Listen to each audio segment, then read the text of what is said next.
The Alpha King hadn't touched his Luna in 3 months. Not because he didn't want to, but because every time he got close, his wolf howled a single maddening word. Wrong.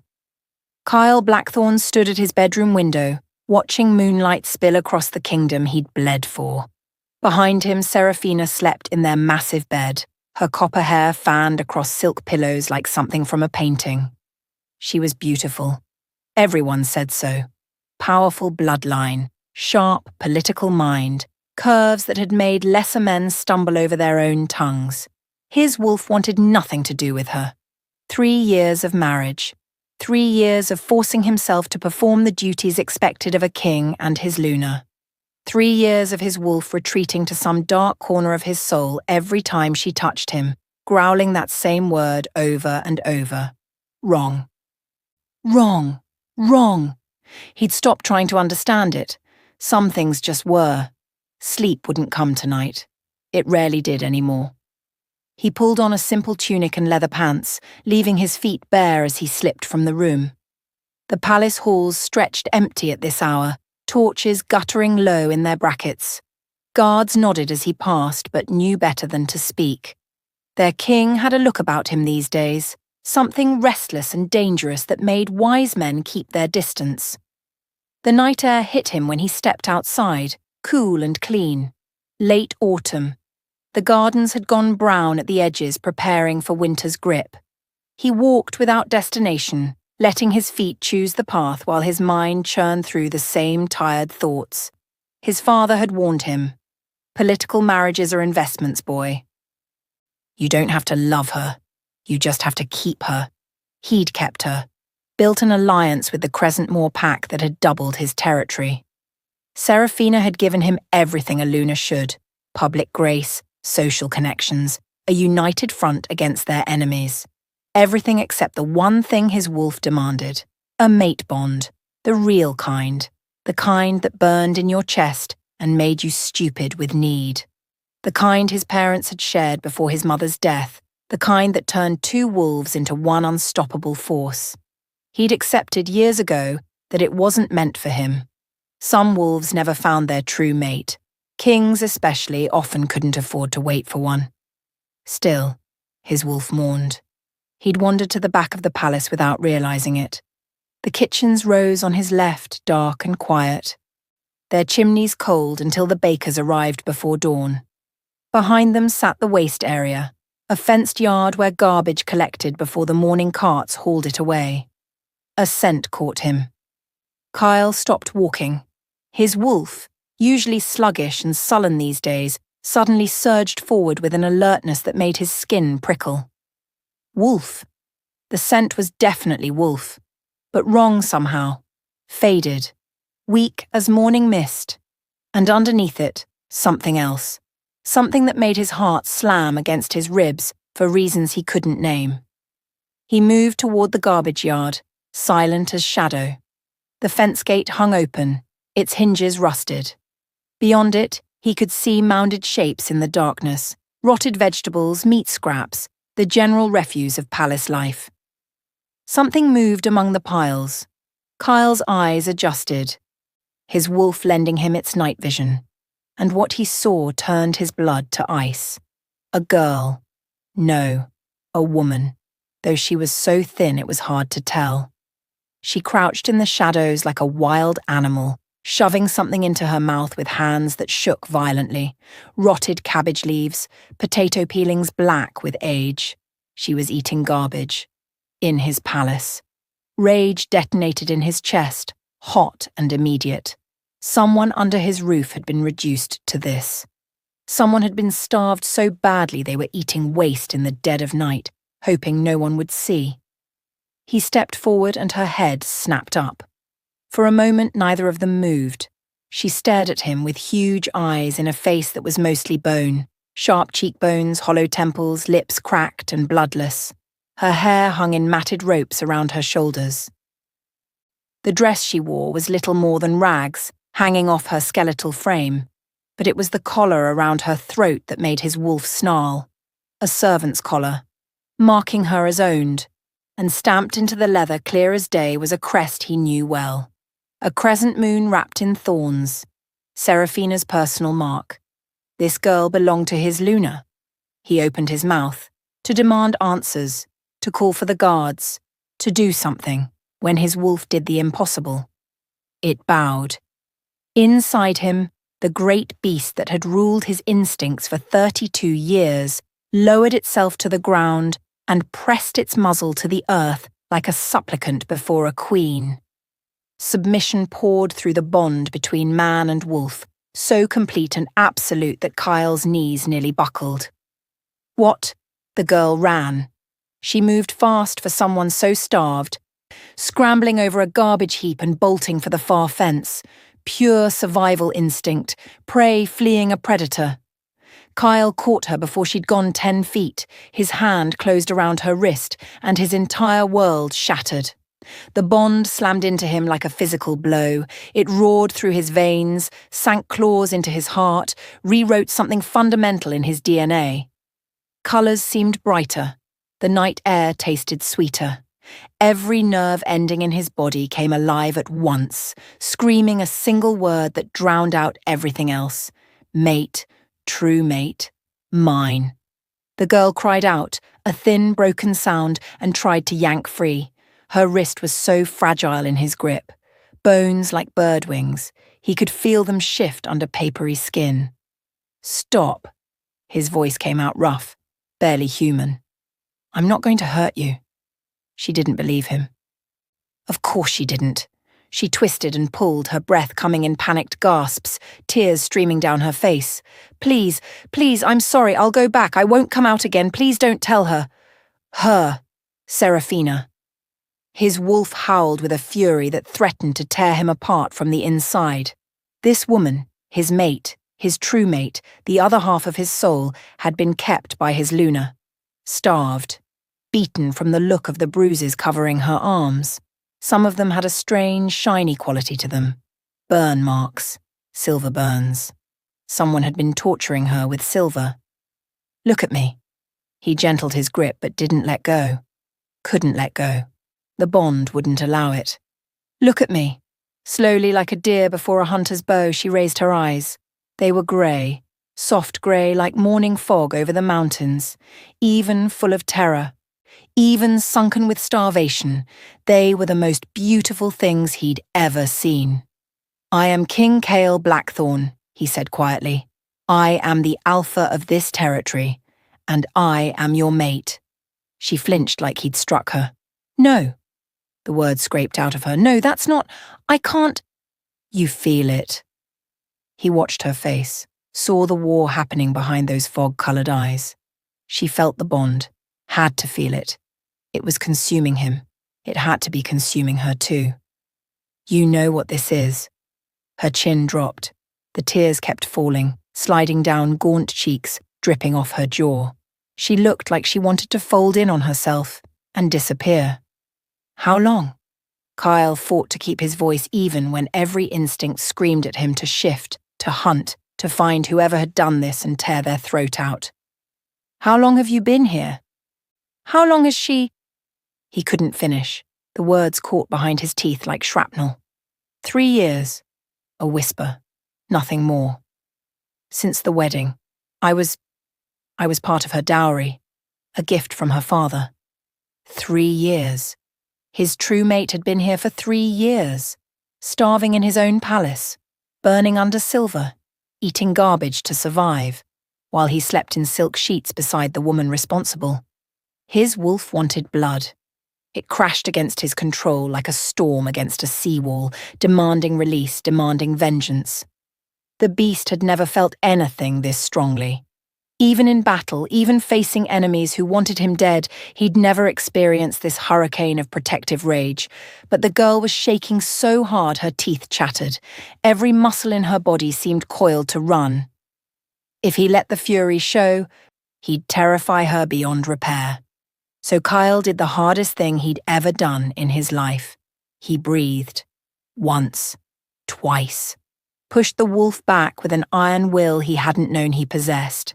Let his grip on her wrist soften until he was barely holding her at all. I need to know what happened to you. His voice came out steadier than he felt. Everything. But first, I need to know what to call you. Her laugh was a terrible thing, hollow as an empty grave. I don't have a name anymore. She finally met his eyes again, and what he saw there nearly broke him. Hopelessness. Complete and utter hopelessness, worn smooth by years of suffering. The Luna took it. Wanting to see what would happen next, subscribe to this channel to get to listen to more of our upcoming exciting stories. Click on the subscribe button now. Thank you. Chapter 2. Kyle didn't take her through the main halls. He knew every servant's passage, every forgotten corridor in this palace. He'd explored them as a boy, mapped them as a prince, and used them as a king when discretion mattered more than ceremony. Tonight, discretion was everything. The girl, his mate, the word still burned through him like wildfire, moved beside him in terrified silence. She'd stopped trying to pull away, but he could feel her pulse hammering beneath his fingers where he held her wrist.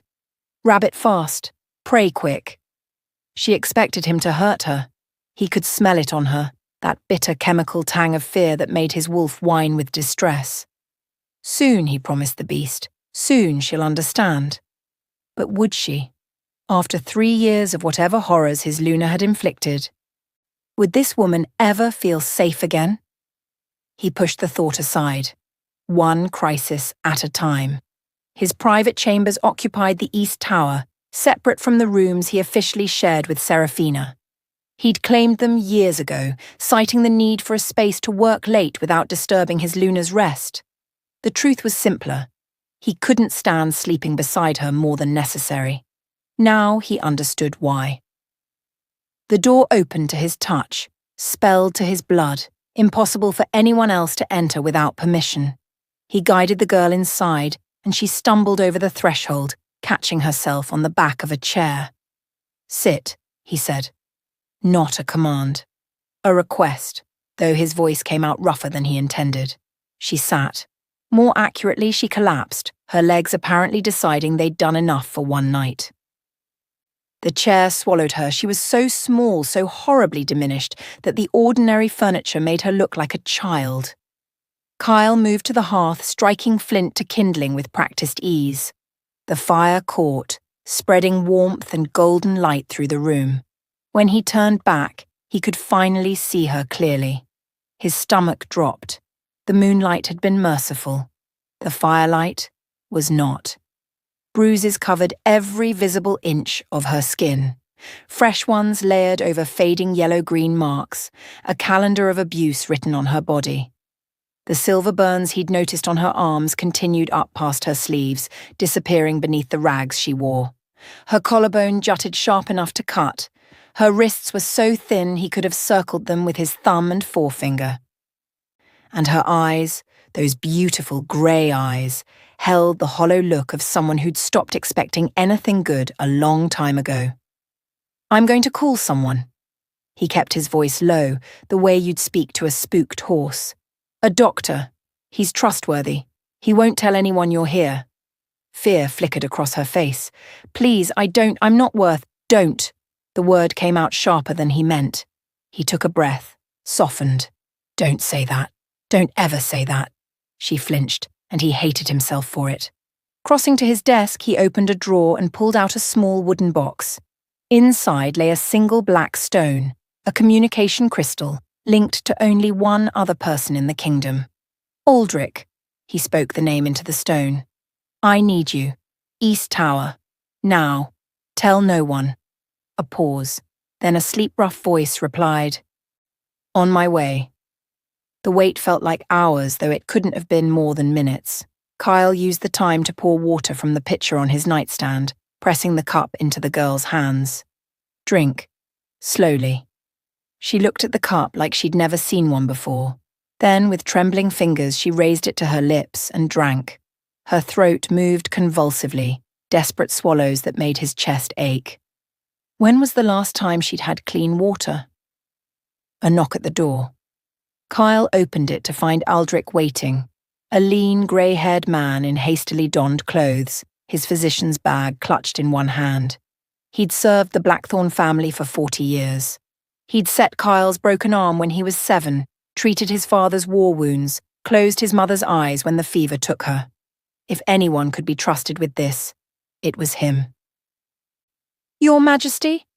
Aldrich's eyes moved past Kyle to the figure hunched in the chair, and his weathered face went slack with shock. Moon's mercy? What? Who? Inside. Quickly. The door closed behind them. Aldrich approached the girl slowly, and Kyle saw her shrink back, pressing herself into the chair like she could disappear into its upholstery. "Easy, child." The physician's voice gentled into the soothing tone he used with frightened patience. "I'm not going to hurt you, I just want to help." He looked at Kyle. "Who is she?" "I found her in the waste yard, eating garbage." The words tasted like poison. "She belongs to Serafina." Aldrich's face did something complicated. "The Luna's personal servant? But I've never—" "No one has. That's the point." Kyle leaned against the wall, crossing his arms to keep himself from doing something stupid like punching through stone. "Examine her. Tell me everything."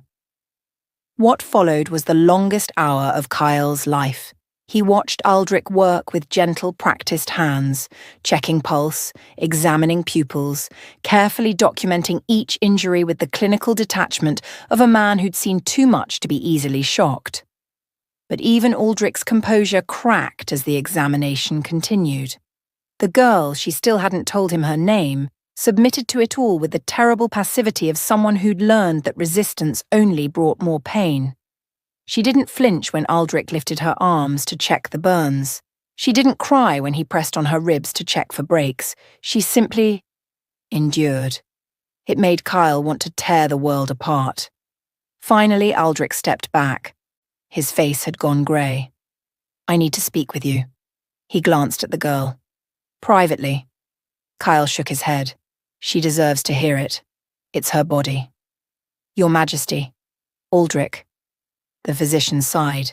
When he spoke, his voice was carefully controlled, but Kyle could hear the anger beneath it, cold fury from a man who dedicated his life to healing. Multiple fractures, some healed incorrectly. Her left wrist was broken at least twice and never set properly. 3 ribs show evidence of previous breaks. Severe malnutrition, she's at least 40 pounds underweight, possibly more. Signs of repeated silver poisoning. Her system is saturated with it. The burns are consistent with direct application of silver implements. Heated silver implements. Kyle's vision went red. "There's more." Aldrich's jaw tightened. "Some of the scarring on her back is consistent with whipping. And the marks on her neck, beneath that collar, someone has been bleeding her, regularly. The veins show scarring from repeated punctures." The girl made a small sound, not quite a word, more like the ghost of one. "Bleeding her," Kyle repeated. His voice didn't sound like his own. "Why would anyone?" "I don't know." Aldrich met his eyes. "But this wasn't random cruelty, Your Majesty. This was systematic, deliberate. Someone has been keeping this girl barely alive for a very specific purpose." Silence filled the room like floodwater. Kyle looked at the girl.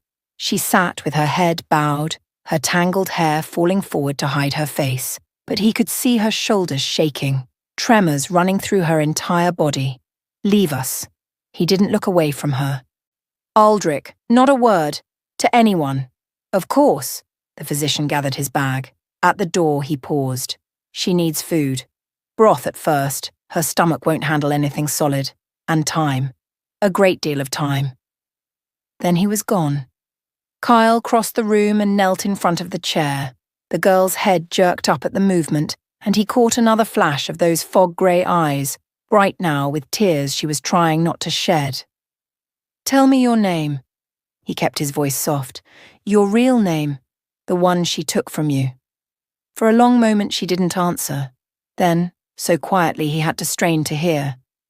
"Ilara. My name was Ilara." Ilara. The name settled into his chest and made itself at home there. Right. It sounded right. "Ilara." He said it back to her, tasting the syllables. "That's beautiful." Something flickered in her expression. Surprise, maybe. Like she'd forgotten names could be beautiful. Like she'd forgotten she could be. I need to know what happened to you. He didn't touch her. Couldn't, not yet. Not when every contact made her flinch. I need to know everything. I know it's hard. I know you're scared, but I can't help you if I don't understand. Help me. The words came out flat. Dead. Why would you help me? Because you're my mate. Because my wolf claimed you the moment I saw you. Because something in my soul has been waiting for you since before I was born. He couldn't say any of that. Not yet. She'd think he was lying, or worse, that he was using the bond to manipulate her. Because what's been done to you is wrong. Simple. True. Because no one deserves what you've suffered, and because I'm the king, and this happened under my roof. And that makes it my responsibility. She studied his face for a long time, looking for the lie, the trap, the cruelty hiding beneath the surface. He let her look, let her see whatever she needed to see. Finally, something in her seemed to break. Not badly, not the way she'd been broken before, but the way ice breaks when spring finally comes. A cracking, an opening. My family was House Thornwood, she began. Minor nobles in the Crescentmoor territory. We weren't powerful, but we were. We were happy. The story came out in fragments, shattered pieces of a life she'd lost. Her father had made a bad investment, trusted the wrong people. When the debts came due, they'd lost everything, lands, titles, standing.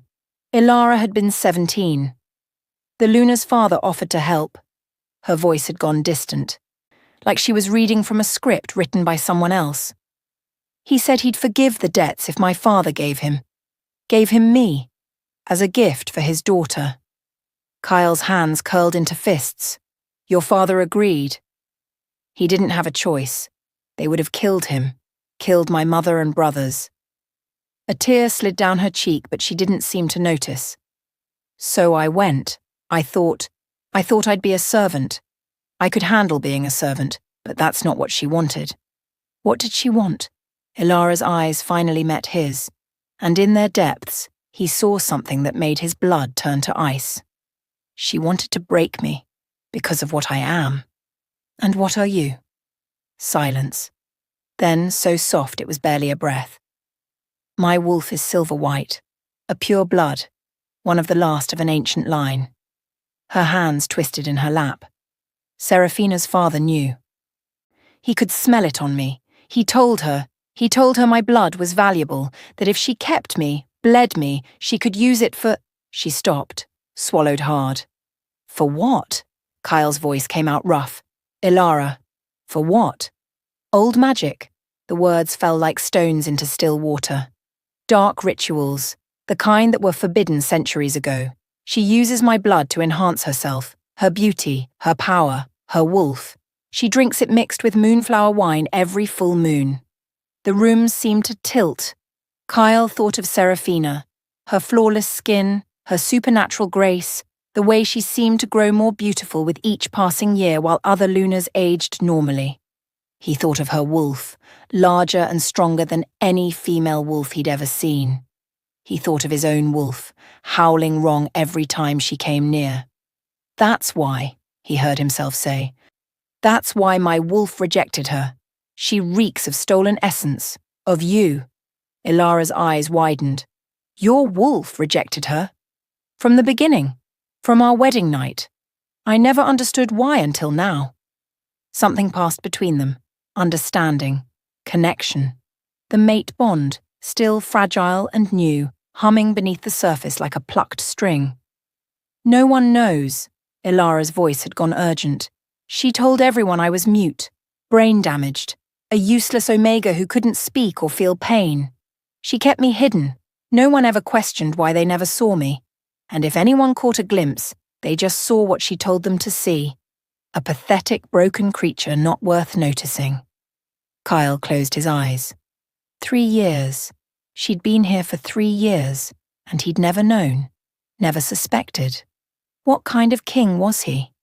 That this could happen in his own palace. I'm going to end her. The words came out calm, certain. I'm going to make her pay for every moment of what she's done to you. You can't. Ilara shook her head, fresh fear blooming in her face. The Crescentmoor Pack, her father, if you move against her without proof, it'll start a war. They'll say you're breaking the alliance. They'll rally other packs against you. She was right. He knew she was right, even as every instinct screamed at him to march down the hall right now and tear out Serafina's throat. Then I'll find proof. He rose to his feet, pacing to the window and back. The rituals. She must have tools, supplies, records even, something I can use. She keeps everything in her private chambers. The ones even you don't enter. Then I'll find a way to enter them. Ilara watched him pace, and something shifted in her expression. Not trust. Not yet. But maybe the beginning of it. The first tentative seed. Why are you doing this? She asked. Really? I'm nobody. A disgraced noble's daughter. A broken Omega. Why would a king risk a war for me? Kyle stopped pacing. Looked at her. Really looked at her. Seeing past the bruises and the bones and the fear to the woman underneath. Because you're not nobody. He said it quietly, but with absolute conviction. You're my... He stopped himself. Not yet. She wasn't ready to hear it. You're my responsibility, he finished instead, and I protect what's mine. Before she could respond, a commotion erupted somewhere in the palace. Shouts, running footsteps, then, cutting through it all, a voice he knew too well, sharp with fury and command. Search everywhere. I want her found now. Serafina. Kyle moved fast. The bed, under it, now. Don't come out until I say. Ilara obeyed without question, sliding off the chair and crawling beneath the massive four-poster bed with the speed of someone who'd spent years hiding. She vanished into the shadows, and Kyle straightened just as the door burst open. His Luna stood in the doorway, her copper hair wild around her face, her eyes blazing. She wore a sleeping gown of white silk, and even now, even knowing what he knew, she was beautiful. Terribly, horribly beautiful, with another woman's essence running through her veins. Kyle. She strode into the room without invitation. My servant is missing. The mute girl. Someone's taken her from her quarters. Kyle let nothing show on his face. 3 years of a loveless marriage had taught him to wear masks. I wasn't aware you had a mute servant. She's been with me since before our wedding, a gift from my father. Brain damaged, poor thing. Can't do much, but I've kept her out of charity. Serafina's eyes swept the room, searching. Someone's stolen her. I want the palace locked down. Guards on every exit. Stolen? Kyle raised an eyebrow. Why would anyone steal a brain-damaged servant? That's not the point. Her composure cracked, just for a moment. Real fear flickered beneath the fury. I want her back. Now. Kyle studied his wife, his Luna, the woman who had tortured his true mate for 3 years and fed on her blood like a parasite. Then he smiled, cold, deliberate. I don't know what you're talking about, Serafina.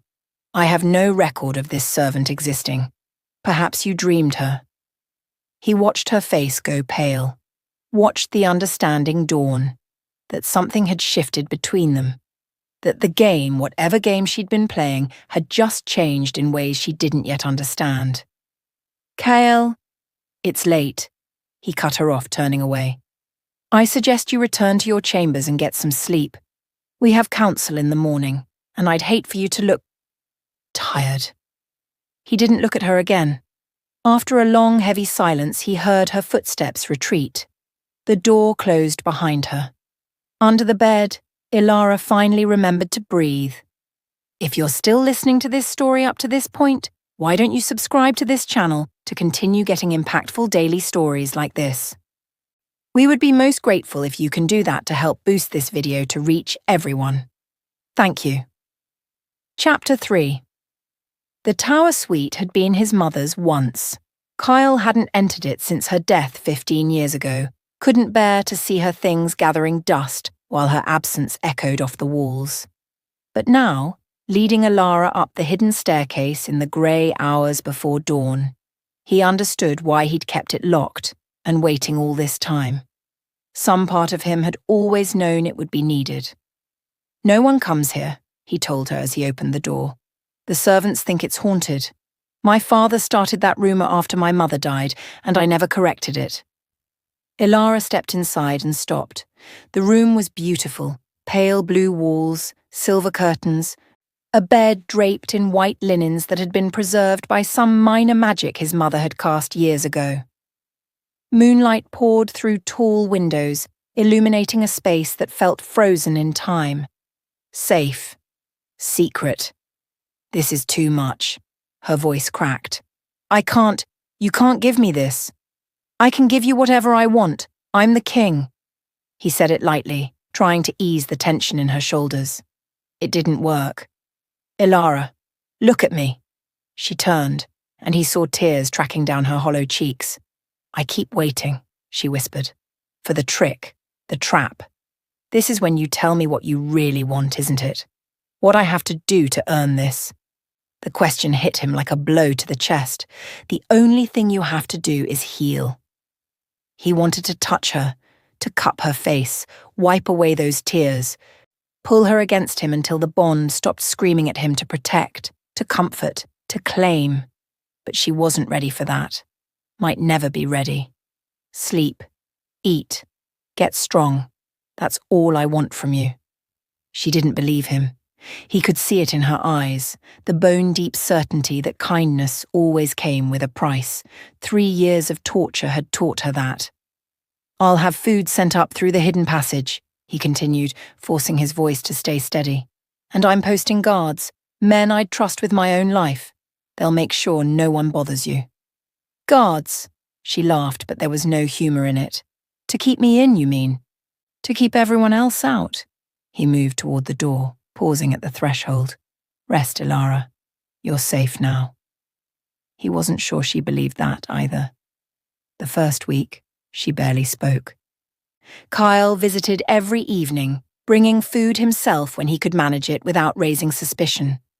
Broth at first, as Aldrich had instructed, then soft bread, then gradually more substantial meals.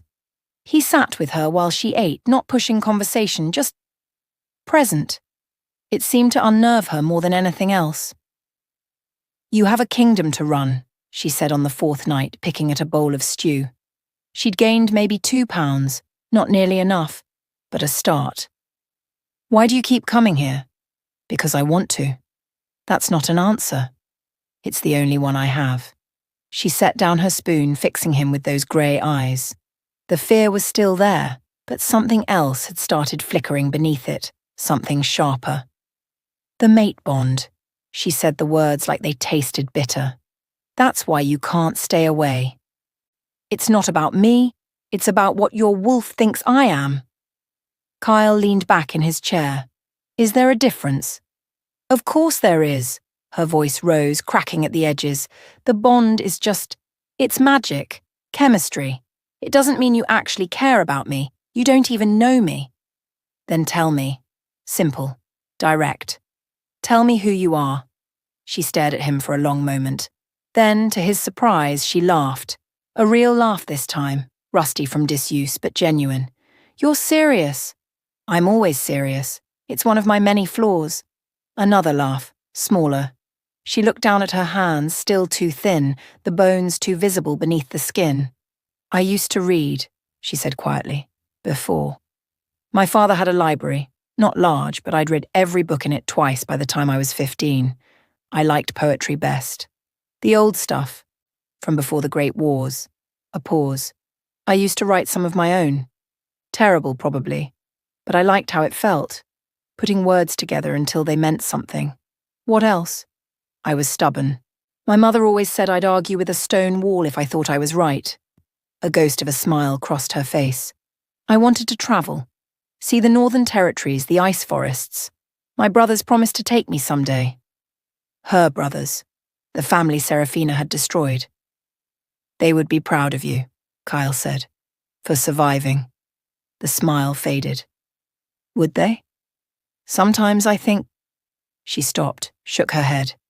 Never mind. Tell me. Sometimes I think they'd be ashamed of what I let her turn me into, this broken, pathetic thing that ate garbage and crawled on the floor and... Stop! The word came out harder than he intended. He softened his voice, tried again. You didn't let her do anything. You survived. Against impossible odds, with no help and no hope, you survived. That's not weakness, Ilara. That's the strongest thing I've ever seen. She looked at him with something unreadable in her expression. Then, very slowly, she picked up her spoon and went back to eating. It was progress. By the second week, the sharp wit Ilara had mentioned began to surface. You're hovering, she told him one evening, watching him pace the length of her room. You've been hovering since you walked in. What's wrong? Nothing. Liar. She'd gained enough weight that her cheekbones no longer looked like they might slice through her skin. Her hair, washed and brushed, fell in soft brown waves past her shoulders. She was starting to look like herself again, whoever that self might be. You're a terrible liar, you know, for a king. I'm an excellent liar when I need to be. Not to me. She tilted her head, studying him. Something happened. With her. Kyle stopped pacing. He'd been trying to shield Ilara from the chaos unfolding in the rest of the palace, but she was too observant, too clever. She's looking for you. No point in lying. She's torn apart the servants' quarters twice, punished 3 maids she suspected of helping you escape. One of them ended up in Aldrich's care with a broken arm. He watched Ilara's face go pale. That's my fault. That's her fault. Don't take ownership of her cruelty. But if I hadn't run, then you'd be dead within the year. He said it flatly, without emotion. Because the emotion would choke him if he let it surface. The state you were in when I found you? Aldrich says you had weeks left, maybe less. She was killing you slowly and she would have finished the job. Ilara was quiet for a long moment. Then, why does she want me back so badly? I'm just a source of blood to her. She could find someone else. Could she? Kyle moved to the window, staring out at the darkening sky. Your blood is special, you said. Pure silver-white lineage. That's not something easily replaced. There must be others. If there were, she would have taken them. He turned back to face her. You're unique, Ilara. Whatever she's been doing with your blood, she needs you specifically to do it, and now that she doesn't have access to you anymore. Understanding dawned in Ilara's eyes. The magic is fading. I've noticed changes. Small things at first. She looks tired even after a full night's sleep. Her wolf seems sluggish during our runs, and yesterday, one of the ladies-in-waiting mentioned that the Luna's complexion seemed off. A cold smile crossed his face. She's unraveling. Without you to feed on, her stolen beauty is rotting from the inside out. Good. The word came out fierce, surprising them both. Ilara's eyes widened like she hadn't expected her own venom. I'm sorry, Don't apologize. She deserves every moment of it. Kyle crossed to her chair, crouching down so they were eye level.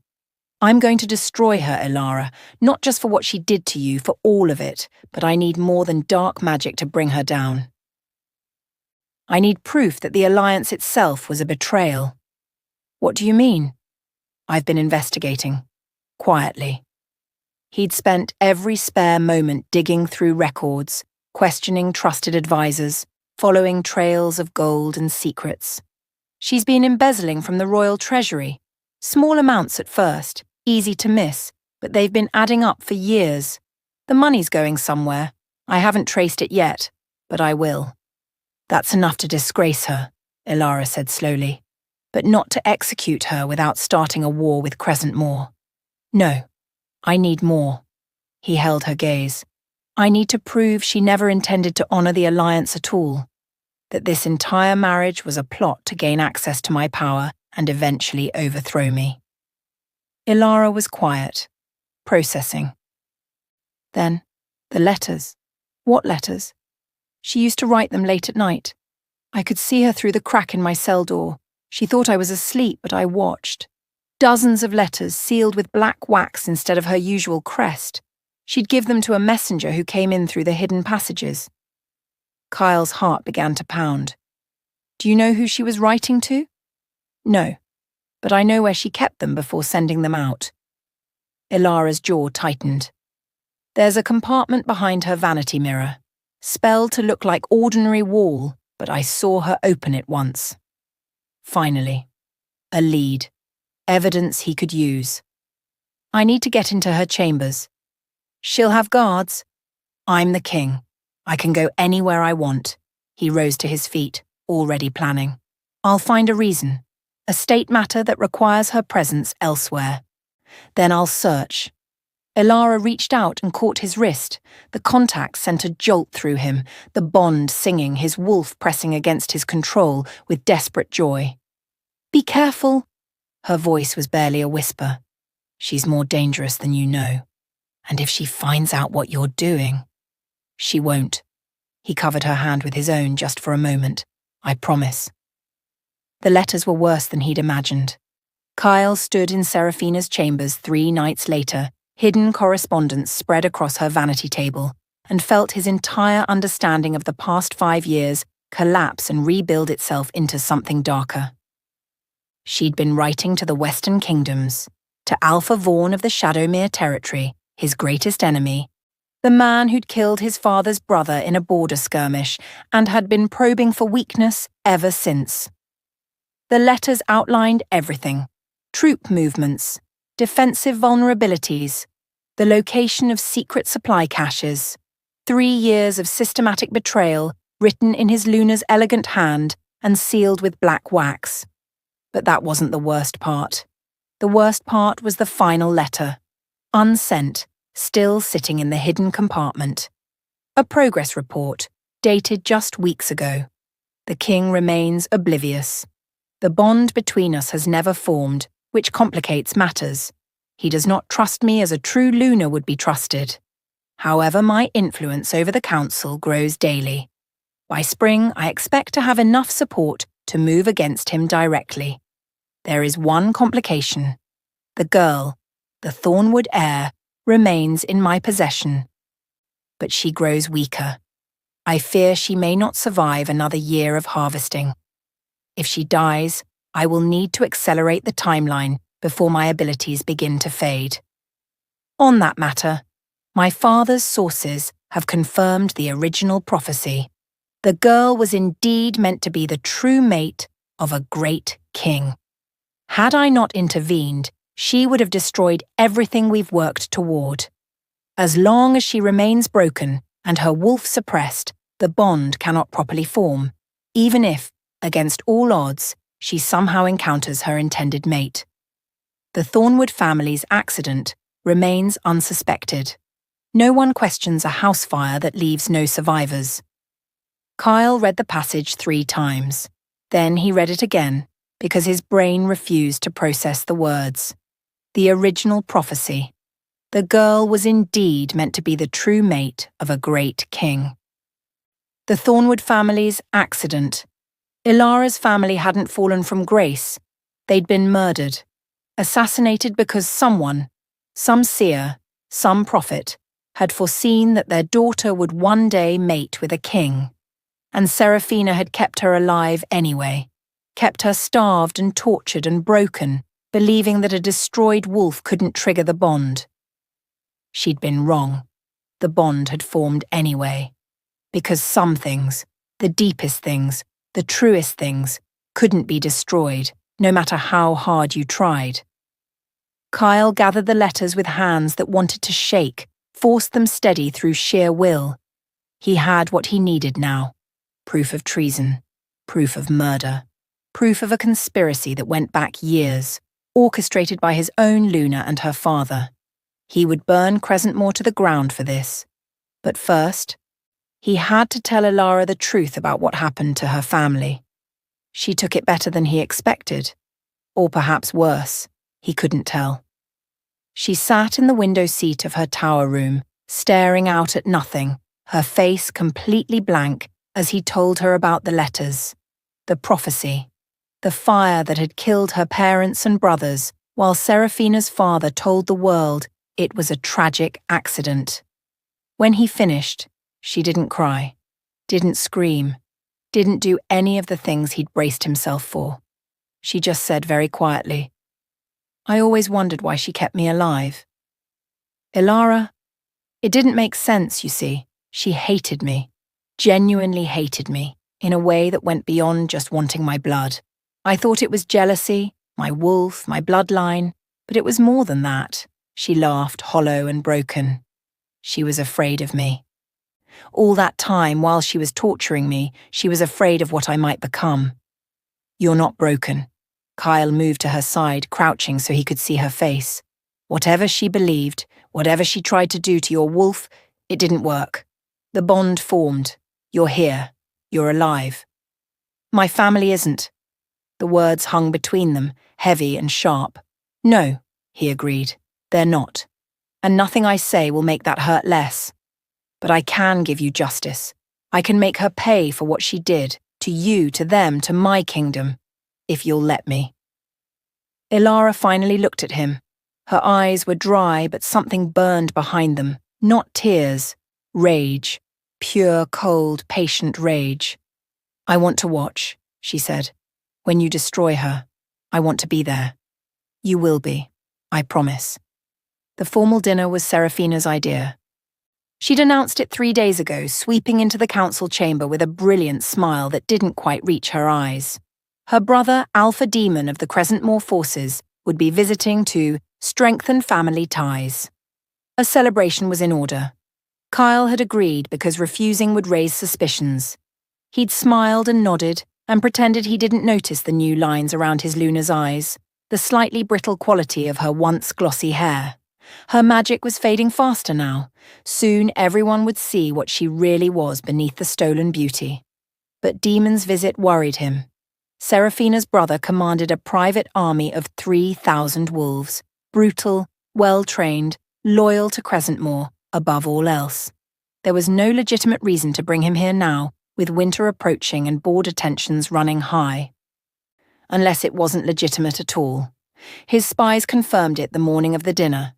Serafina knew Ilara was still in the palace. She couldn't prove it, couldn't accuse Kyle directly without revealing what Ilara was and why she wanted her back. But she suspected. And she'd brought her brother to help her search. "You should leave," Kyle told Ilara that afternoon, standing in her tower room while she refused to meet his eyes. "I can have you smuggled out through the southern gate. There's a safe house in the mountains." "No, this isn't a debate." "You're right, it isn't." She turned to face him, and he saw the woman she might have been if tragedy hadn't broken her life in half. Strong, fierce, utterly unwilling to back down. "I'm done running. If she wants me, she can come and get me herself. And then you'll have all the proof you need. You're not bait. I'm whatever I need to be to end this." She stepped closer, close enough that he could feel the bond thrumming between them like a live wire. "You said you wanted to destroy her. Did you mean it?" "You know I did." "Then let me help. Let me be part of this." Her chin lifted. "I'm not the broken thing she tried to make me. I refuse to be. And hiding in this tower while you fight my battles isn't who I want to become." He should have argued, should have insisted, used his authority as king to override her stubbornness. Instead, he looked at his mate, his fierce, damaged, impossibly brave mate, and felt something in his chest crack open. "Stay in the tower tonight," he said finally.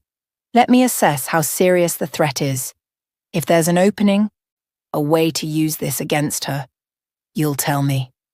I'll tell you." He caught her hand, brought it briefly to his lips. Her breath hitched. "Just, please, be careful.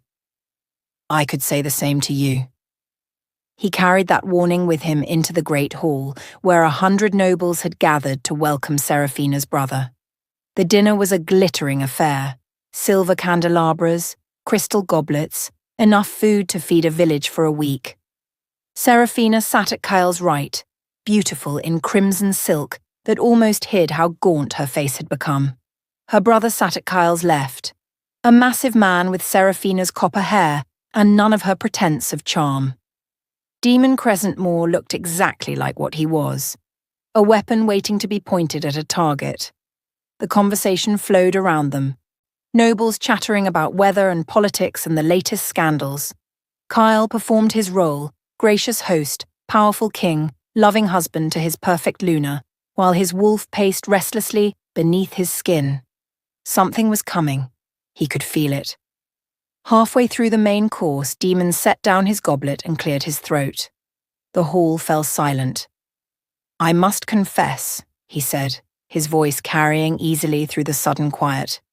"This isn't purely a social visit." Kale's shoulders tightened. "Oh? I'm hunting a fugitive."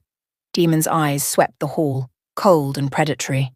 "A dangerous criminal who escaped from Crescentmore custody several weeks ago. Our trackers followed her scent to this territory." Murmurs rippled through the crowd. Kyle kept his face carefully blank. "A female," Demon continued. "Young, brown hair, grey eyes, slim build. She may have disguised herself as a servant to avoid detection." His smile showed too many teeth. "I trust you'll cooperate fully in the search, Your Majesty.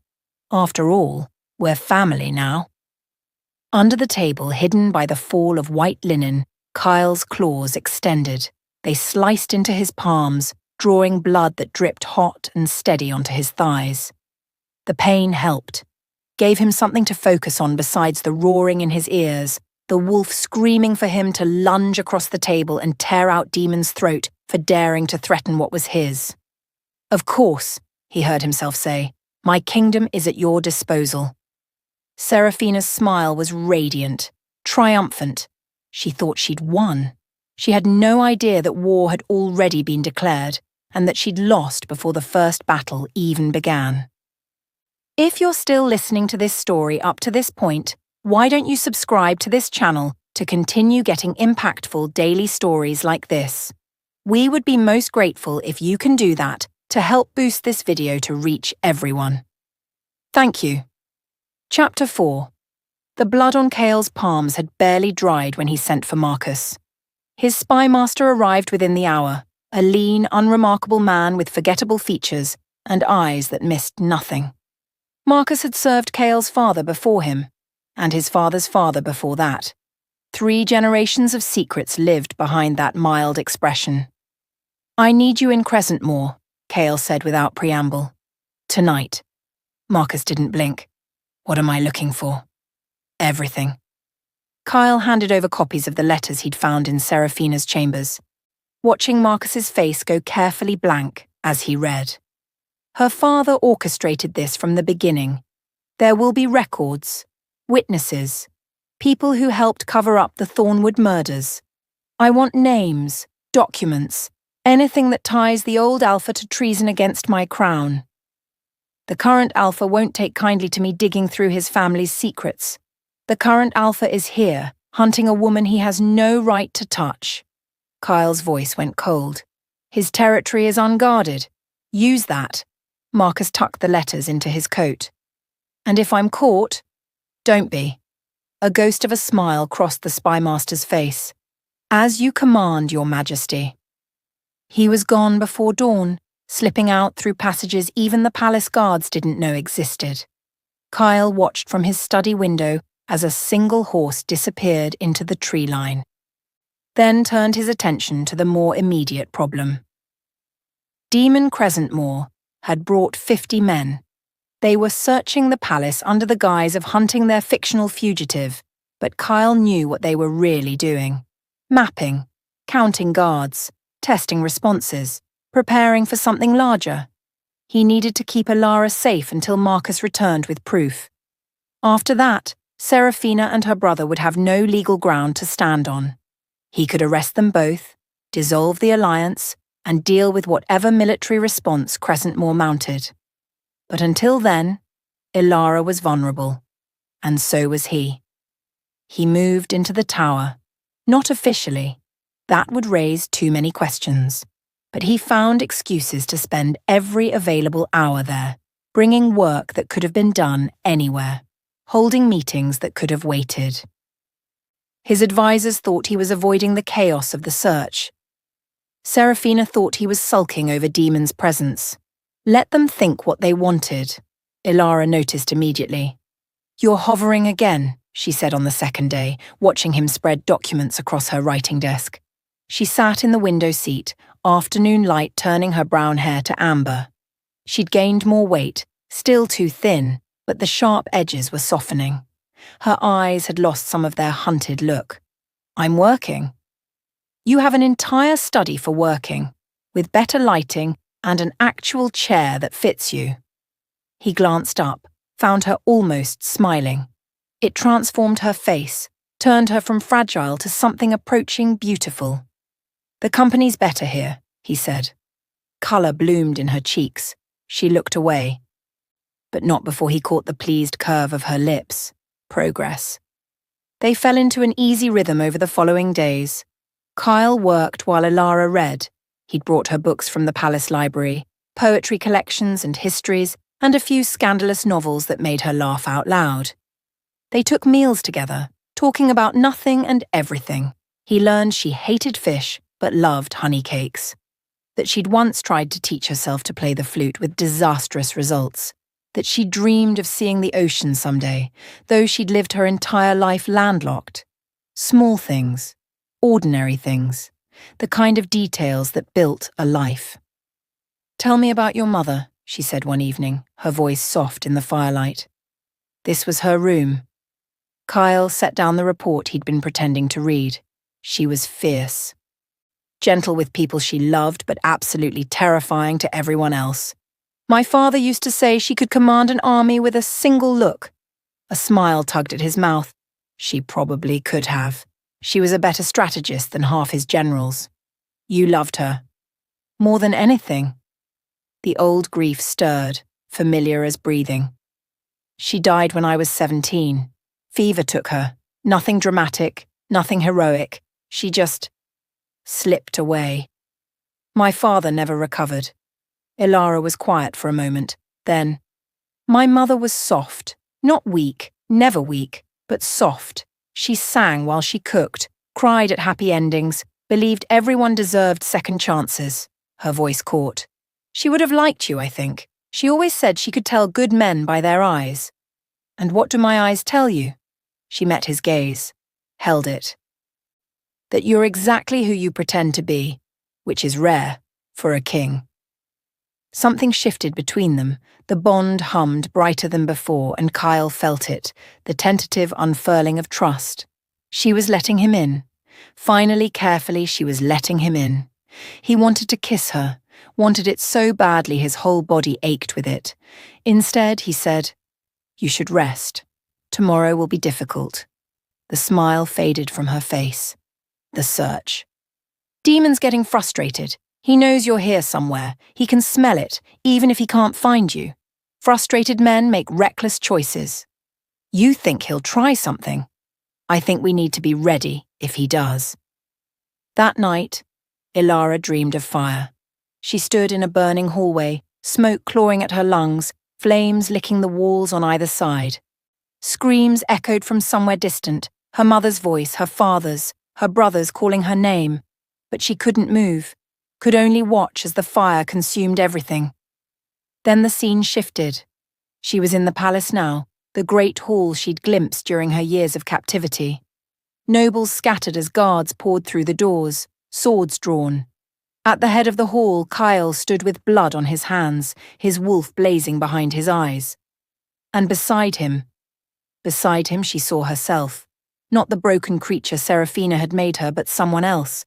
Someone standing tall, dressed in silver and white, a crown of moonstones in her hair. Someone with power radiating from her like heat from a forge. The vision fractured. Darkness swallowed her whole. Ilara woke gasping, drenched in sweat, her heart slamming against her ribs. This wasn't the first time. The visions had started 3 days ago, flashes of images that felt too real to be dreams, too vivid to be imagination. She saw Serafina's face twisted with rage, saw her parents' house engulfed in flames while hooded figures watched from the tree line, saw a future she didn't understand, full of blood and crowns, and a silver wolf running beneath a moon so bright it hurt to look at. Her wolf was waking up. After years of suppression, years of starvation and silver and systematic torture designed to break the bond between woman and beast, something inside her was stirring, rising, demanding to be heard. She hadn't told Kyle. How could she? He'd think she was losing her mind, that the trauma had finally cracked something fundamental. Or worse, he'd think she was dangerous, some kind of witch. Like the stories about mad wolves who saw too much and went feral from the knowledge. Better to keep it secret. Better to figure out what was happening before she dragged him into it. But the visions were getting stronger, clearer, and the one constant in all of them was fire. Serafina struck on the 5th night. Kyle had finally returned to his own chambers. A council meeting early the next morning required at least the appearance of having slept in the proper royal bed. He'd left 4 guards outside Ilara's tower, men he'd served with in battle, men who would die before betraying him. They never had a chance.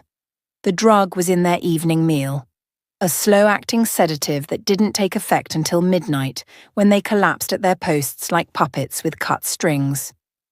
By the time anyone noticed, Serafina was already climbing the tower stairs with her brother's soldiers at her back. Ilara heard them coming. She'd been awake, unable to sleep after another vision, this one showing Serafina's face, contorted with triumph, reaching for her with hands like claws. The sound of boots on stone snapped her to full alertness. Her door had no lock. Kyle had offered to install one, but she'd refused. Locked doors reminded her too much of her cell. Now she regretted that choice as the footsteps grew louder, closer, accompanied by voices she recognized. "The king will never know," Serafina was saying. "By the time he realizes she's gone, we'll be across the border. My father will know what to do with her." "And if he follows?" Demon's voice rough with irritation. "He won't. Not for a servant. Not when I tell him she attacked me. Tried to kill me in my sleep." A laugh high and brittle. "He'll be grateful to be rid of her." Ilara backed away from the door. Her heart hammered so hard she could feel it in her teeth. No weapons. No escape route. Nothing but a window overlooking a 50-foot drop. She was trapped. The door burst open. Serafina stood in the threshold, and Ilara barely recognized her. The Luna's famous beauty had deteriorated drastically over the past weeks. Her skin sallow, her hair brittle, dark circles carved beneath eyes that burned with desperate hatred.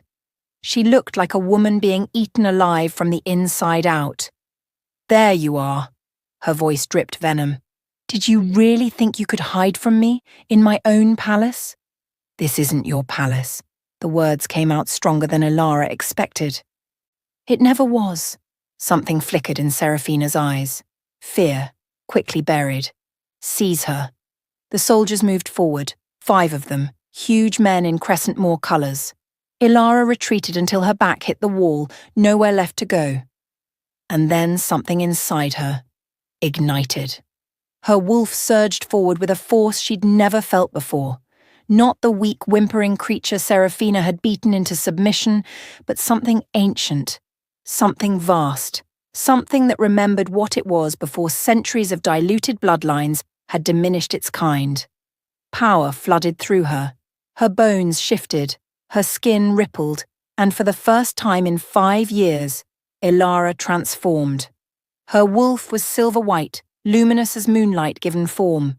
Not large, she was still undernourished, still recovering, but radiating an authority that made the soldiers stumble backward. Her eyes blazed with pale fire. Her growl resonated with harmonics that belonged to an older world, when wolves walked alongside gods. The bloodline of the moon goddess's first children whispered something in her mind. "We remember. We have always remembered." Serafina's face went white. "That's impossible. Your wolf was broken. I broke you." Ilara lunged. She wasn't a fighter, had never been trained, had spent years too weak to shift at all. But her wolf knew things her human mind had forgotten. Ancient instincts, battle memories carried in blood and bone. She moved like liquid silver, snapping at the nearest soldier, driving him back with slashing claws. The room erupted into chaos. Men shouted, furniture crashed. Someone screamed as silver-white fangs found flesh. Ilara fought with everything she had, buying time, knowing she couldn't win but refusing to go down without resistance. Then Demon shifted. His wolf was massive, dark brown, battle-scarred, easily twice her size. He crashed into her with the force of a battering ram, sending her flying across the room. She hit the wall hard enough to see stars, her wolf's form flickering. "Get up!" the ancient voice commanded. "Get up!" She tried. Her legs wouldn't cooperate. Blood matted her silver fur, her own or someone else's. She couldn't tell. Demon stalked toward her, lips peeled back from teeth the size of daggers. Behind him, Serafina was laughing high and hysterical. "Did you really think you could fight us? You're nothing. You've always been nothing. Just a vessel for better blood than you deserve." The tower door exploded inward. Kyle stood in the wreckage, already half-shifted, his eyes blazing gold. His wolf was enormous, pure black, scarred from 100 battles, radiating a killing rage that made even Demon freeze. "Get away from her!" His voice wasn't human anymore. It was something older, darker, a sound that made bones want to kneel. "Now." Demon hesitated, calculated odds. Then, slowly, he stepped back from Ilara's crumpled form. "Brother," Serafina said, her voice suddenly sweet. "This isn't what it looks like. We found the fugitive, the criminal you've been hunting. She attacked us, tried to—" "Liar!" Kyle crossed the room in 3 strides, putting himself between Ilara and the Crescentmoor wolves. "I know exactly what you are, Serafina. What you've done. What you've been planning. You can't believe the word of a servant over your own Luna." "She's not a servant." The words rang through the room like a death knell. "She's my mate. My true mate. And you've been torturing her for 3 years under my own roof." Silence. Absolute ringing silence. Then Serafina laughed. But there was no humour in it now. Only desperation. "You expect anyone to believe that? She's a nobody. A disgraced—" "She's Ilara Thornwood, daughter of Lord Marcus Thornwood, whose family you had murdered to prevent this bond from ever forming." Cale's voice carried through the broken doorway, down the stairs, to where guards and servants and nobles had gathered, drawn by the commotion. "You knew. You knew she was prophesied to be the mate of a great king, and you tried to destroy her before she could fulfill that destiny." More people were crowding the stairway now. Whispers spread like wildfire. Kyle didn't lower his voice. He wanted them to hear. All of them.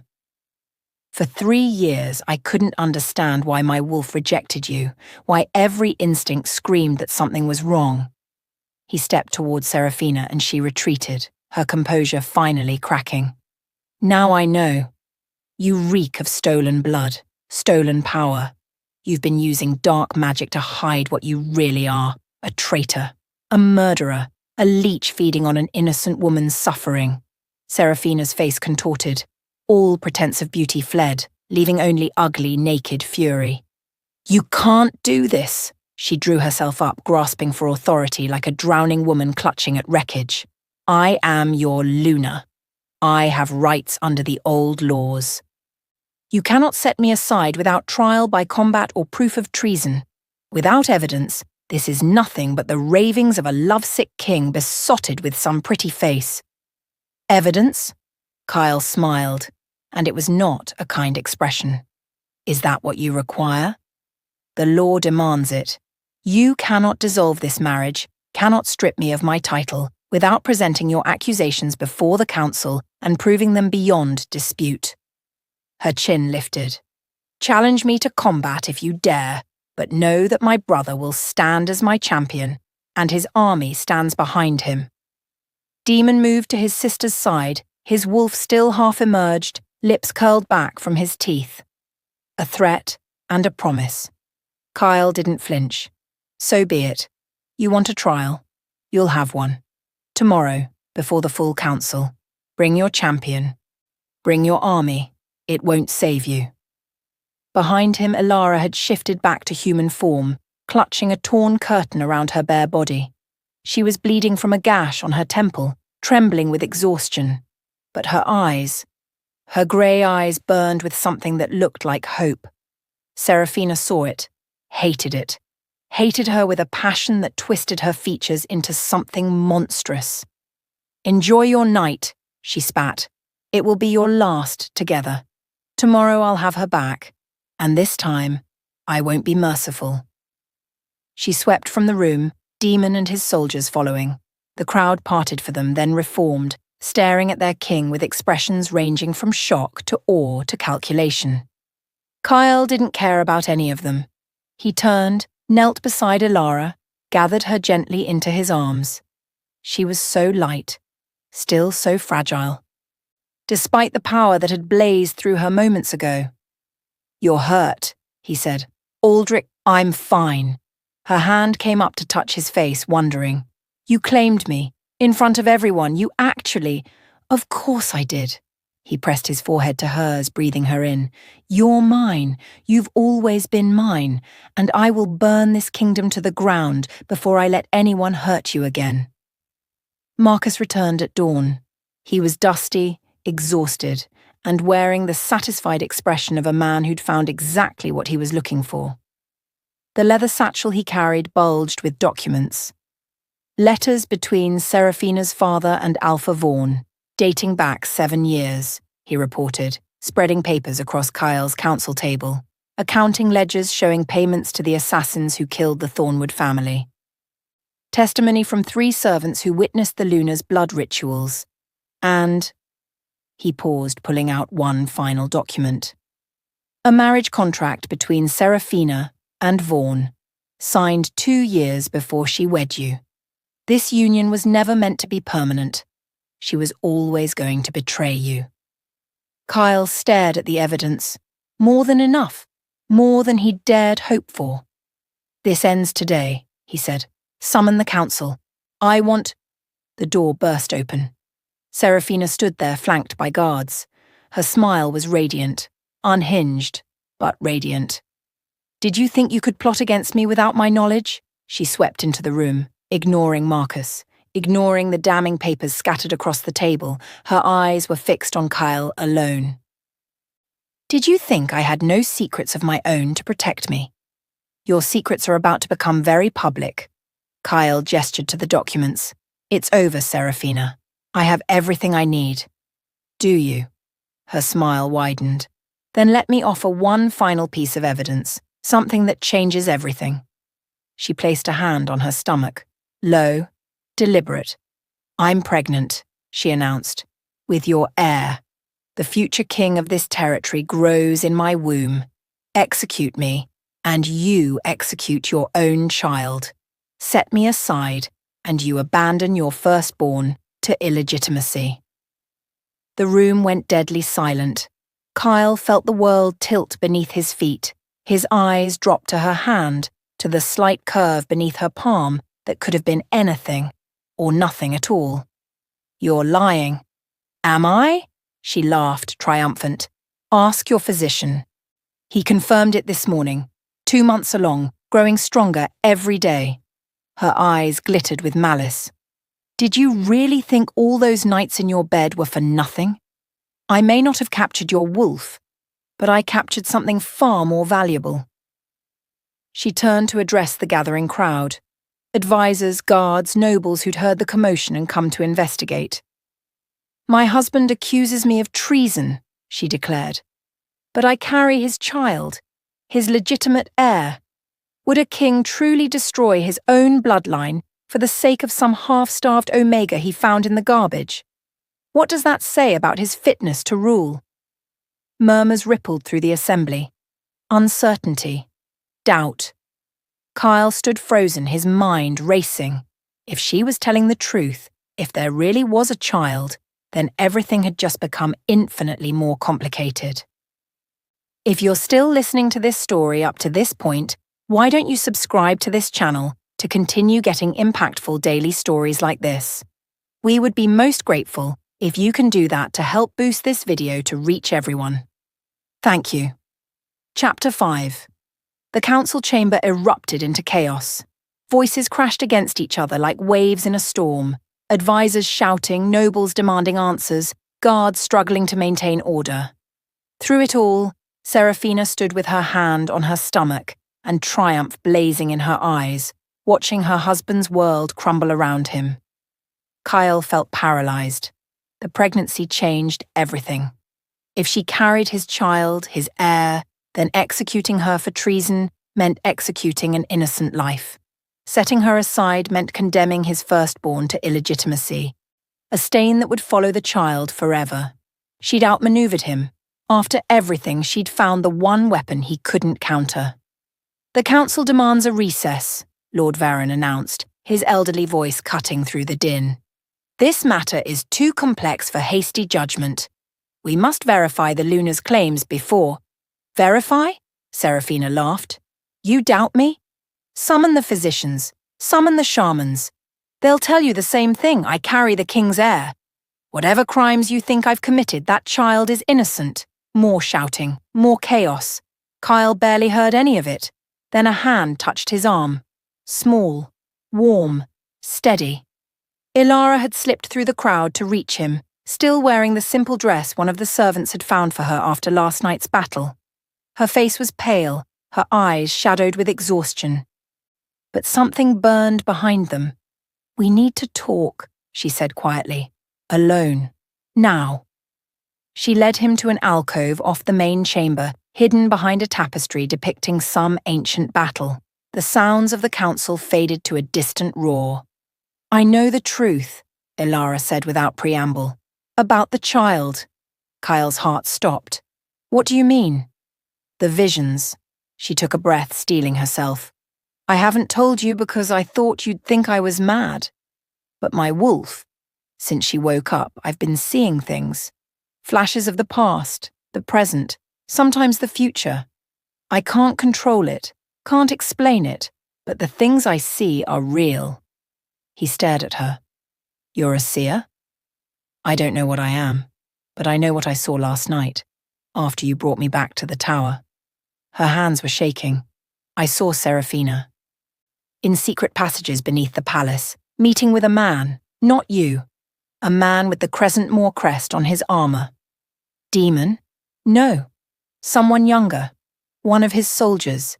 His beta, I think. I recognized him from the attack."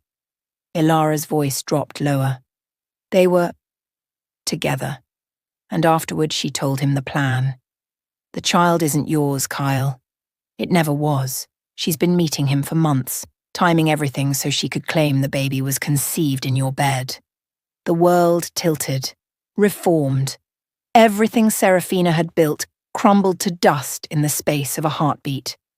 "She planned to pass off another man's child as my heir," he said slowly. "And then, what? Rule through the child while you died." Ilara's eyes were bright with unshed tears. "She never intended for you to live past the first 5 years. An accident. A hunting mishap, poison.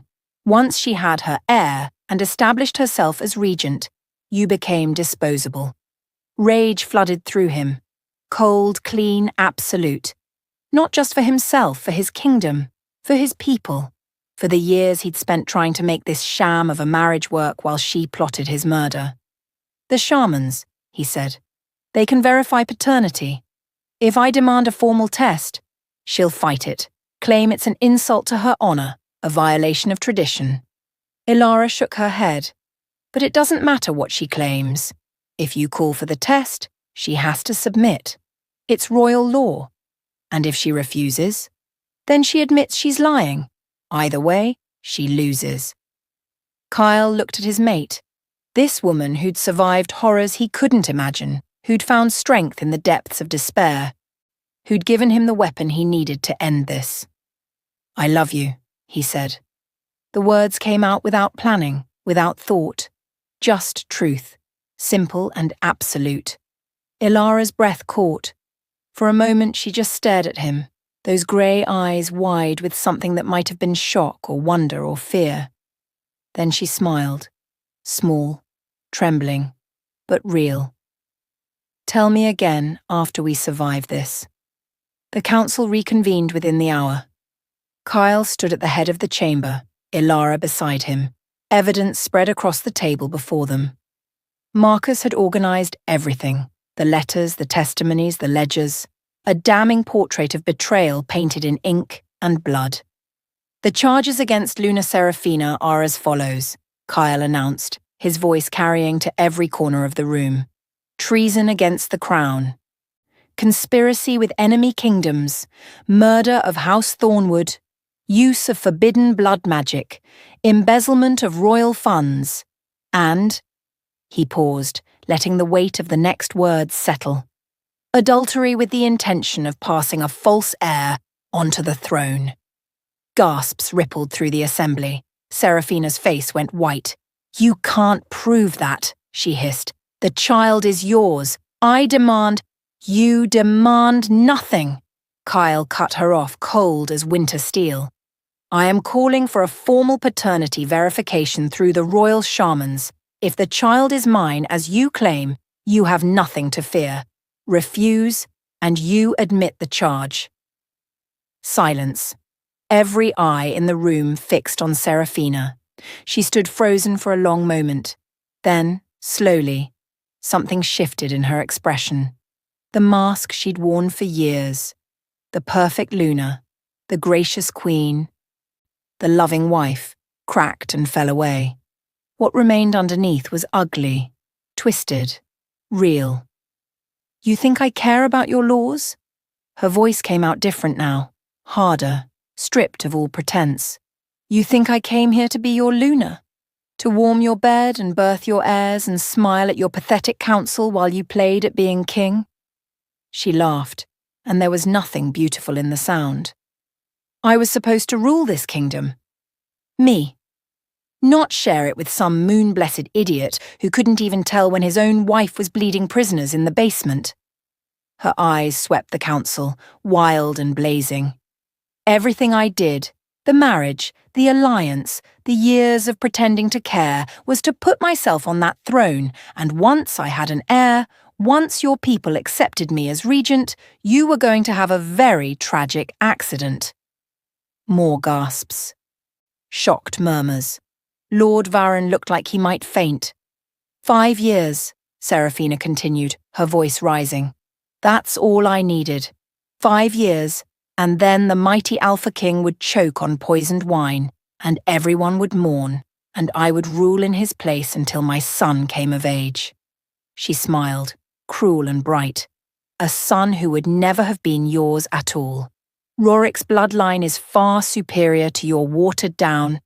Enough! Demon stepped forward, his face thunderous. Sister, you've said enough. But Serafina was beyond reason now.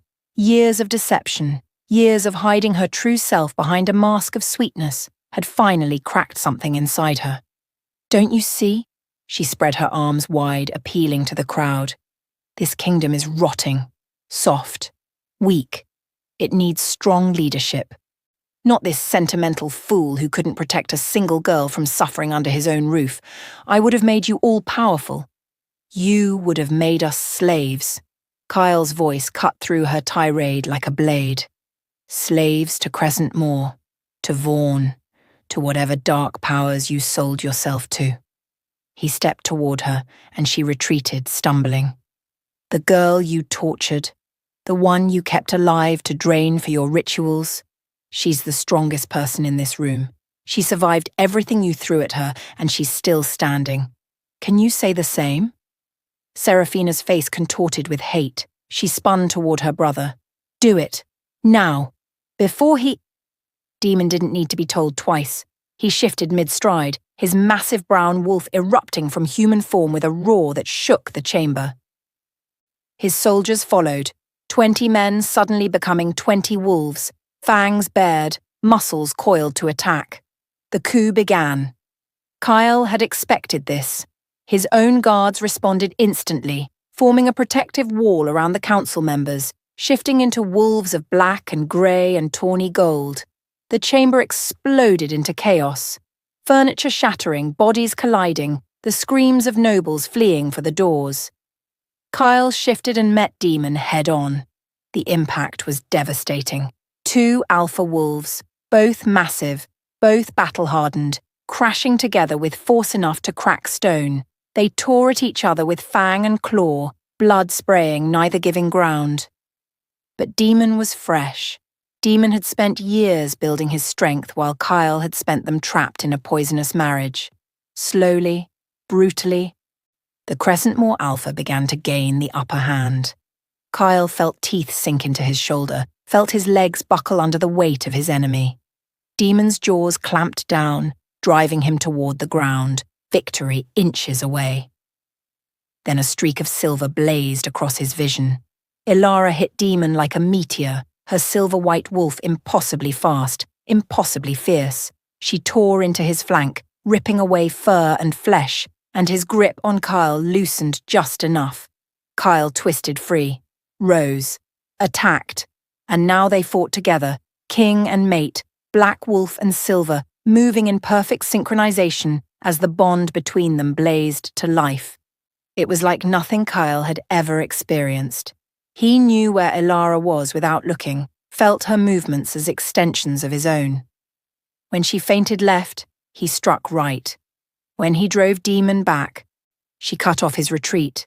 They were 2 wolves with one purpose, one heart, one devastating will. Demon fell back, bleeding from a dozen wounds.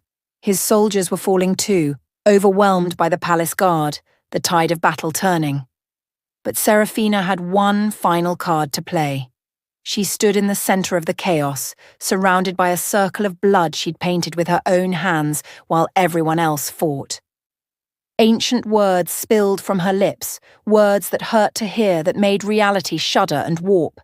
Dark magic, the darkest kind. "She's completing a ritual," Ilara's voice echoed through their bond, urgent with alarm. "She's sacrificing the child, using its life force to—" Power erupted from the circle. It was black and terrible, a wave of pure malevolence that washed over the room and turned the air to ice. Seraphina stood at its center laughing, her hands cradled over her stomach as something ancient and hungry fed on the life within her. "You think you've won?" Her voice resonated with borrowed power. "I'll burn this palace to the ground before I let you have it.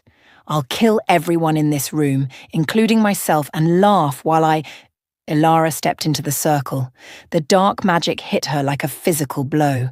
She staggered, her silver fur flickering, but she didn't fall. Instead, she planted her paws and pushed back. Light blazed from her, pure white, blinding. The bloodline of the moon goddess's first wolves, awakening fully for the first time in centuries. Ilara's wolf threw back its head and howled, and the sound resonated with harmonics that predated human memory. The dark magic shattered. It didn't dissipate or fade, it broke, fragmenting into harmless sparks that dissolved in the air. Everything Seraphina had summoned, everything she'd sacrificed for, collapsed in an instant. And then, the price came due. Seraphina screamed. Kyle watched, frozen in horror and satisfaction, as his Luna aged decades in the span of seconds. Her lustrous copper hair turned white, then fell out in patches. Her flawless skin wrinkled and sagged. Her straight spine curved, her strong limbs withered, her wolf, that impossibly powerful wolf she'd built from stolen blood, shrank and faded to nothing. In moments, the most beautiful woman in the kingdom had become a husk. Ancient, broken, empty. She collapsed to the floor, sobbing, clawing at her ruined face with gnarled hands. "No," she wailed. "No, no, no, my beauty, my power, give it back, give it back." No one answered.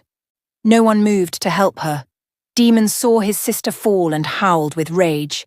He launched himself at Kyle one final time, desperate, reckless, abandoned by strategy. It was the opening Kyle needed. He met the charge head-on, but this time he didn't fight for dominance. He fought to kill. His jaws found Demon's throat, clamped down, and with a single savage twist, the Alpha of Crescentmoor's private army fell dead at his feet. The battle was over. Guards subdued the remaining Crescentmoor soldiers. Healers rushed to tend the wounded. And in the centre of the ruined council chamber, Seraphina of Crescentmoor huddled on the floor, robbed of everything she'd valued. Kyle shifted back to human form, breathing hard, blood streaming from wounds that would heal. He found Ilara standing nearby, also human again. Wrapped in someone's cloak, she was looking at Seraphina with an expression he couldn't read. "Finish it!" someone in the crowd called. "Execute the traitor!" More voices took up the cry. After everything she'd done, the murders, the treason, the blood magic, death seemed almost merciful. But Kyle looked at the broken creature on the floor and he thought about justice. Real justice, the kind that cut deeper than any sword. "No," he said. The chamber fell silent. "Seraphina of Crescentmoor, you are sentenced to exile in the barren lands. You will live out your days in the wasteland, stripped of rank, stripped of name, stripped of everything you held dear. No wolf will aid you, no pack will shelter you, you will die alone, forgotten, as empty as the life you chose to lead." Seraphina's head jerked up. Horror dawned in her faded eyes. "No, kill me, please, just kill me." "You wanted immortality." Kyle's voice was cold as stone. "You wanted to be remembered. Now you'll have neither. Take her away." Guards dragged her from the chamber, her screams echoing off the walls long after she'd disappeared. 3 months later. The great hall had been transformed. Silver banners hung from every pillar, embroidered with twin wolves, one black, one white, running beneath a crescent moon. Flowers cascaded from every surface. Moonflowers, night jasmine, white roses. 1,000 candles blazed, turning the room into a cathedral of light. Every noble family in the kingdom had gathered. Ambassadors from a dozen territories lined the walls. The air hummed with anticipation. And at the end of the great aisle, Ilara waited. She barely recognized herself. The gaunt, broken creature who'd eaten garbage in the shadows was gone. In her place stood a woman transformed, healthy, strong, dressed in silver silk that matched her wolf. Her brown hair fell in soft waves past her shoulders, threaded with moonstones that caught the candlelight. The scars remained visible on her arms and throat, but she'd refused to hide them. They were part of her story, part of what made her who she was. "Ready," whispered Aldrich, who'd insisted on escorting her despite his arthritic knees. "No," she said honestly, "but I'm doing it anyway." He smiled. "That's the spirit." The music began. Ilara walked. Every step felt surreal. Every face that turned toward her, curious, assessing, some welcoming, some still skeptical, reminded her of how far she'd come. 3 years ago, she'd been dragged into this palace as property. Now she walked through it, as queen. Kyle waited at the altar dressed in black formal wear, his dark hair swept back from a face that had become more familiar to her than her own. When their eyes met, something passed between them, the bond humming, brighter and stronger than ever. The ceremony was ancient, the words spoken in the old tongue. But Ilara barely heard them. She was lost in Cale's eyes, in the warmth of his hands clasping hers, in the absolute certainty that this was exactly where she was meant to be. When the crown was placed on her head, a delicate circlet of silver and moonstones, matching the flowers in her hair, she leaned close to her mate. "I used to eat garbage in your shadow," she whispered. "Now I stand in your light." Kyle's expression softened. He lifted her hand to his lips, pressed a kiss to her knuckles. "You were never in my shadow," he said quietly. "I was just too blind to see the sun." The crowd erupted into cheers. Somewhere music began playing, but Ilara barely noticed. She was too busy being kissed by her king. Epilogue. That night, after the celebration had ended and the guests had gone, Ilara stood at the window of the Queen's chambers, her chambers now, and watched the moon rise over her new kingdom. Kyle slept behind her, exhausted from the day's events. She should have been sleeping too. But the visions wouldn't let her rest. They'd been coming more frequently since the battle. Her wolf had theories about why, something about the bloodline awakening fully, about powers that had slept for generations finally stirring to life. Ilara didn't fully understand it, wasn't sure she wanted to. But she couldn't ignore what she saw.